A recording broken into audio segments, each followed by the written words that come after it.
Ang PSE Index ay tumaas mula 6,674.51 noong May 28, 2021, hanggang 6,796.34 ngayong June 4, 2021. Ang performance na ito ay katumbas ng 1.83% na pagtaas sa index para sa isang linggo. Ang aming magical stocks ay tumaas din mula 488.9k pesos hanggang 496.44k pesos, katumbas ng 1.54% na pagtaas sa aming investment. Sa kabuuan, ang kinita ng aming investment ay tumaas mula 37.8k pesos hanggang 45.34k pesos. I-update namin ang tatlong batches ng magical stocks kasama ang 5 experimental magical stocks para sa video ngayong linggo. Bago tayo magpatuloy sa ating update at kung interesado kang mag-invest gamit ang aming magical stocks o nais lamang na i-check ang pagiging epektibo ng aming sistema, mangyaring i-like ang channel na ito, mag-subscribe at pindutin ang notification button upang mapanatili kang updated kada linggo. Una natin talakayin ang performance ng November Experimental Magical Stocks mula May 28, 2021, hanggang June 4, 2021. Narito ang aming worksheet para sa November Experimental Stocks. Ang top performer ay SECB na tumutubo ng 13%, habang ang list performer ay MEG na natatalo ng -18.73%. Wala pa tayong signal ng sell para sa bawat isa sa 5 experimental stocks. Tingnan natin ang trend na nagsimula naming i-monitor noong November 2020. Ang PSE Index ay tumaas mula -6.91% hanggang -5.21%, tumaas ng 1.7%. Ang aming experimental magical stocks ay tumaas din mula -2.45% hanggang -0.12%, tumaas ng 2.34%. Ang eksperimento ay nasa baba ng benchmark line, habang ang index ay nasa baba rin ng benchmark line. Ang aming eksperimento ay nasa itaas ng index na may gap na 5.09% ngayong June 4, 2021, na nagmula sa 4.45% noong May 28, 2021. Talakayin natin ngayon ang performance ng December Experimental Magical Stocks mula May 28, 2021, hanggang June 4, 2021. Narito ang aming worksheet para sa December Experimental Stocks. Ang top performer ay FGen na tumutubo ng 9.75%, habang ang list performer ay AGI na natatalo ng -4.16%. Wala pa tayong signal ng sell para sa bawat isa sa 5 experimental stocks. Tingnan natin ang trend na nagsimula naming i-monitor noong December 18, 2020. Ang PSE Index ay tumaas mula -8.23% hanggang -6.55%, tumaas ng 1.68%. Ang aming experimental magical stocks ay tumaas din mula -3.22% hanggang 0%, tumaas ng 3.22%. Ang eksperimento ay nasa taas ng benchmark line, habang ang index ay nasa baba ng benchmark line. Ang aming eksperimento ay nasa itaas ng index na may gap na 6.56% ngayong June 4, 2021, na nagmula sa 5.01% noong May 28, 2021. Talakayin naman natin ngayon ang performance ng February Experimental Magical Stocks mula May 28, 2021, hanggang June 4, 2021.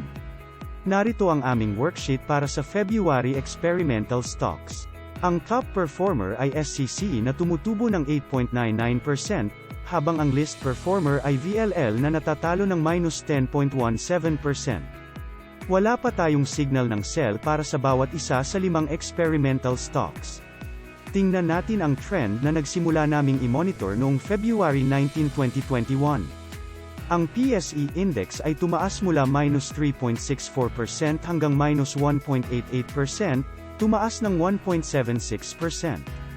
Ang aming experimental magical stocks ay tumaas din mula -5.79% hanggang -4.01%, tumaas ng 1.78%. Ang eksperimento ay nasa baba ng benchmark line, habang ang index ay nasa baba rin ng benchmark line. Ang aming eksperimento ay nasa ibaba ng index na may gap na -2.14% ngayong June 4, 2021, na nagmula sa -2.15% noong May 28, 2021. Talakayin naman natin ngayon ang performance ng March Experimental Magical Stocks mula May 28, 2021, hanggang June 4, 2021. Narito ang aming worksheet para sa March Experimental Stocks. Ang top performer ay DMC na tumutubo ng 18.6%, habang ang list performer ay FGen pero tumutubo ng 4.92%. Wala pa tayong signal ng sell para sa bawat isa sa 5 experimental stocks. Tingnan natin ang trend na nagsimula naming i-monitor noong March 19, 2021.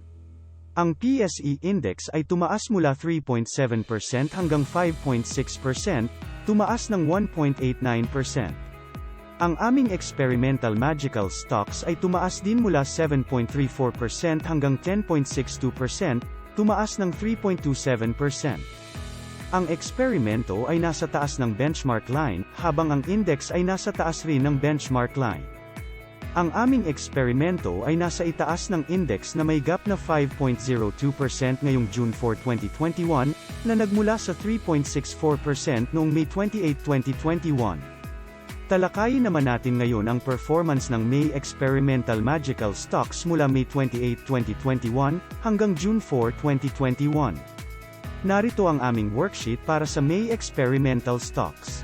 Ang top performer ay RLC na tumutubo ng 12.44%, habang ang list performer ay TEL pero tumutubo ng 3.59%. Wala pa tayong signal ng sell para sa bawat isa sa 5 experimental stocks. Tingnan natin ang trend na nagsimula naming i-monitor noong May 21, 2021.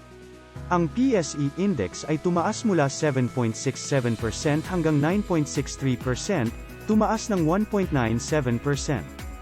Ang aming experimental magical stocks ay tumaas din mula 8.26% hanggang 9.49%, tumaas ng 1.23%. Ang eksperimento ay nasa taas ng benchmark line, habang ang index ay nasa taas rin ng benchmark line. Ang aming eksperimento ay nasa ibaba ng index na may gap na minus 0.14% ngayong June 4, 2021, na nagmula sa 0.59% noong May 28, 2021. Narito ang aming worksheet para sa tatlong batch ng Magical Stocks. Tumutubo na kami sa pangatlong batch ng Magical Stocks. Nagbayad din ang Globe ng 1.29% na dividend yield. Ang unang batch ay nasa taas ng market na may gap na 21.61% ngayong June 4, 2021 na nanggaling sa 21.37% noong May 28, 2021.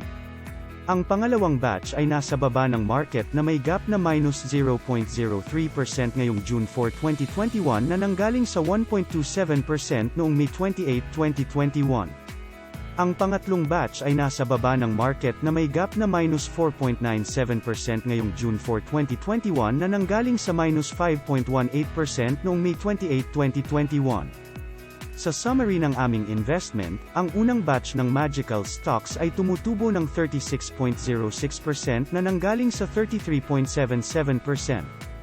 Ang pangalawang batch ay natatalo ng minus 5.68% na nanggaling sa minus 6.07%. Ang pangatlong batch ay tumutubo ng 0.96% na nanggaling sa minus 1.15%. Sa pangkalahatan, sa aming investment na 451.11k pesos, ang kasalukuyang halaga nito ay 496.44k pesos, nakatumbas ng 10.05% na nagmula sa 8.38%. Mayroon kaming tumutubo na unang batch, natatalo na pangalawang batch at ngayon ay tumutubo na pangatlong batch. Yan lang po para sa update ng ating mga magical stocks ngayong linggo. Salamat sa panunood. Sa susunod na linggo, ipagpapatuloy namin ang pag-update ng tatlong batch ng magical stocks at ang 5 experimental stocks. Quote, "The core problem, however, is the need to fit markets into a style of trading rather than finding ways to trade that fit with market behavior." Unquote. Brett Steenbarger. See you in the following video. Have a great day ahead.